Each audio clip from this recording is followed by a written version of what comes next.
Hi, I'm Missy. I hope this message finds you doing well. Let's go over this guide for prayer, something I learned as a baby saint. Although there is no specific way one should pray, this is what I was taught when I first gave my life to Christ. First and foremost, you should have a repenting and humble heart. One of the older ladies taught me to pray for joy. That's to not ramble. 1. J for Jesus, exalting Jesus for who he is. 2. O for others. We should continue to pray for others near and far, the sick, homeless, helpless, the saints, and of course our leaders and family. 3.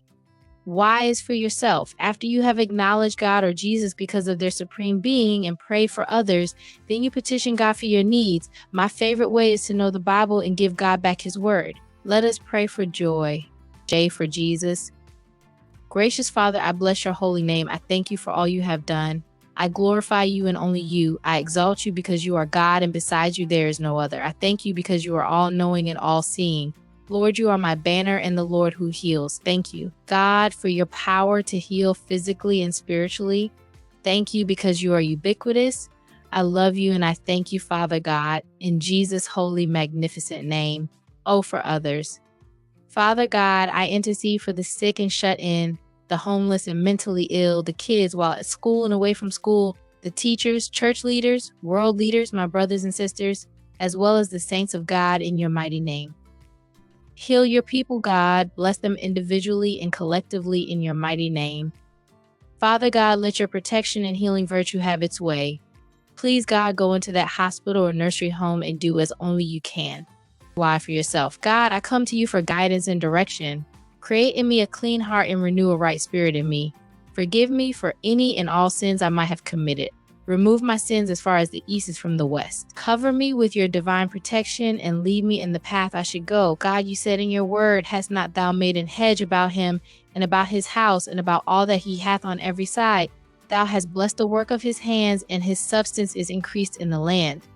Father, hide your word in my heart that I might not sin against you.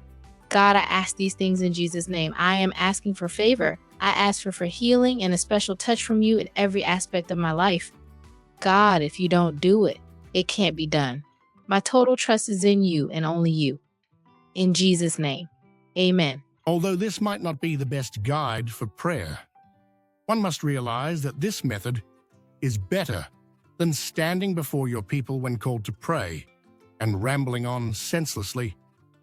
Knowing God's word is imperative, because what better way to pray?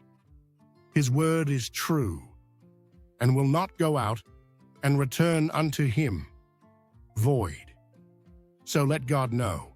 God, you said in your word, I am more than a conqueror. I am the head and not the tail. No weapon that is formed against thee shall prosper, and every tongue that shall rise against thee in judgment thou shalt condemn. When you use the scripture to God, these are declarations of faith and protection. It's a reassurance from God to his followers that God's righteousness and protection will prevail over any threats.